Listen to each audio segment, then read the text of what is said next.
Hello everyone, ఈరోజు మనము దొండకాయ కూర సింపుల్గా ఎలా తయారు చేసుకోవాలో చూద్దాము. దీనికోసం నేను 1/2 కిలో దొండకాయలు తీసుకున్నాను. అలాగే దీనికి ఒక మీడియం సైజ్ ఆనియన్, ఒక medium size tomato, 3 green chilli, కొంచెం కరివేపాకు, అలాగే కొత్తిమీర. తర్వాత మనము కొన్ని మసాలాలు, సాల్ట్, పసుపు ఇలాంటివన్నీ కూడా యాడ్ చేసుకుంటాము కర్రీ తయారు చేసేటప్పుడు. సో వీటన్నిటిని ముందుగా మనము వాష్ చేసుకుని శుభ్రంగా చిన్న ముక్కలుగా తరిగి పెట్టుకుందాం. చూడండి, ఇప్పుడు అన్ని కూడా చిన్న చిన్న ముక్కలుగా కట్ చేసి పెట్టుకున్నాం కదా. ఇప్పుడు కూర తయారీ మొదలు పెడదాం. ఇప్పుడు మనము స్టవ్ ఆన్ చేసుకుని దాని మీద గిన్నె పెట్టుకొని దాంట్లోకి 3 స్పూన్స్ వరకు నూనె వేసుకుందాం.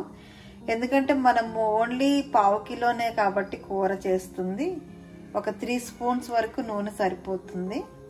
ఆయిల్ వేడెక్కిన తర్వాత 1 స్పూన్ తాలింపు గింజలు, ఇవి కొద్దిగా వేగిన తర్వాత కరివేపాకు, పచ్చిమిరపకాయలు వేద్దాం. ఇప్పుడు ఆనియన్స్ వేసుకుందాం.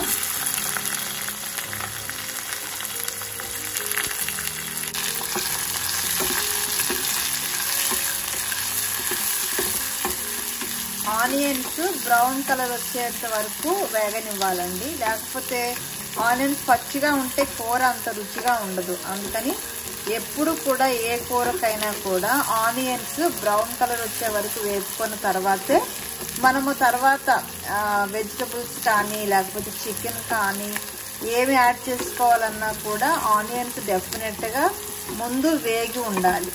అప్పుడే మంచి రుచి వస్తుంది అన్నమాట. సో ఇవి బ్రౌన్ కలర్ వచ్చేంత వరకు వేపుకుందాం. చూడండి, ఆనియన్స్ కలర్ మారింది కదా. ఇప్పుడు ఇందులోకి మనం కట్ చేసి పెట్టుకున్న దొండకాయ ముక్కలు వేద్దాం. తర్వాత రుచికి సరిపడిన సాల్ట్, కొత్తిమీర ఇప్పుడే వేస్తున్నానండి నేను. కొత్తిమీర లాస్ట్లో కాదు, ఎప్పుడు కూడా మనం కొత్తిమీర ఈ కర్రీ చేసేటప్పుడే ముందుగానే వేసుకుంటే అది రుచి చాలా డిఫరెంట్గా బాగుంటుంది. సో ముందు వీటన్నిటిని కలుపుకుందాం.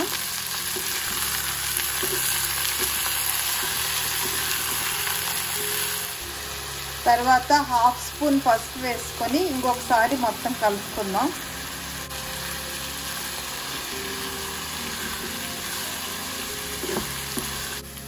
ఇప్పుడు దొండకాయలు హాఫ్ కుక్ అయిపోయాయి. దీనిలోకి టొమాటో వేసుకొని 2 నిమిషాలు ఉడికించుకోవాలి.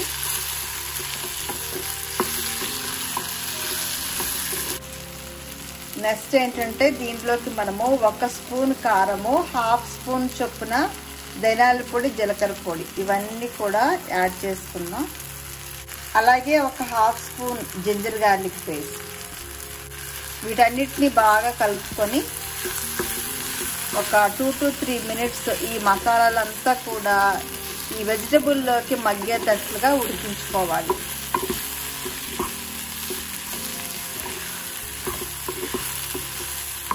నెక్స్ట్ దీంట్లోకి 1/2 గ్లాస్ వాటర్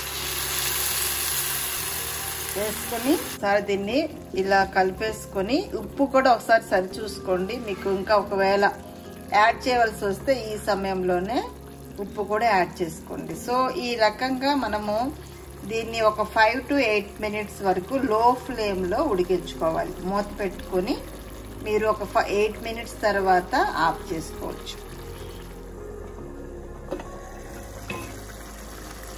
వావ్, చూడండి, చూడటానికి ఎంత డెలిషియస్గా కనిపిస్తుందో. సో మనం ఇలాగా ఉడికిన తర్వాత ఇంకా స్టవ్ ఆఫ్ చేసుకోవచ్చు. ఇదిగోనండి, డెలిషియస్ సింపుల్ దొండకాయ కూర రెడీ అయిపోయింది. ఇది వేడి వేడి అన్నంలో తింటే అసలు ఆ రుచి మనం వర్ణించలేమన్నమాట. అంత బాగుంటుంది. అలాగే చపాతీలో కూడా దీన్ని డెఫినెట్గా మనం ఎంజాయ్ చేయొచ్చు. కాబట్టి మీరు కూడా ఇలా సింపుల్గా చాలా తక్కువ టైంలో ఈజీగా అయిపోయే రెసిపీస్, అది కూడా వెజిటబుల్స్. మనం రోజు వెజిటబుల్స్ ఎన్ని ఎక్కువ తీసుకుంటే అంత మంచిది. ఎందుకంటే మన శరీరానికి కావలసిన పోషణ మనం అందించాలి డెఫినెట్ గా. అందుకోసమని ఇలాంటి మంచి మంచి వెజిటబుల్స్ ప్రతిరోజు కూడా మనము ఈ కర్రీస్ రూపంలో లేకపోతే ఉడికించుకొని సూప్స్ లాగా తయారు చేసుకుని తినొచ్చు. మాక్సిమం ఫ్రైస్ అవాయిడ్ చేయండి. ఎప్పుడు కూడా ఈ వెజిటబుల్స్ మనం ఫ్రై చేసామనుకోండి, అందులో ఉన్న పోషణ అంతా వైటమిన్స్ కానీ మినరల్స్ కానీ ఏమైతే ఉంటుందో ప్రోటీన్ కానీ అదంతా కూడా ఈ ఎక్కువగా ఓవర్ ఫ్రై చేయటం వల్ల అదంతా కూడా పోతుంది అనమాట. సో అలా ఉండకుండా ఉండాలంటే మనం ఈ రకంగా కూరలు చేసుకోవాలి. చూడండి నేను ఎలా చేసానో. కర్రీ కూడా దొండకాయ మొత్తం ఉడికిపోలేదు, 3/4 ఉడికింది. అబ్జర్వ్ చేస్తున్నారు మీరు? అంతే, అంతవరకు ఉడికించుకోవాలన్నమాట. సో ఇలా మీరు తయారు చేసుకొని మీ ఇంటిల్లపాది ఎంజాయ్ చేయండి, అలాగే ఆరోగ్యంగా కూడా ఉండండి. I hope you enjoyed this video. Thanks for watching. See you with another recipe. But don't forget to subscribe my channel, like and share. Bye.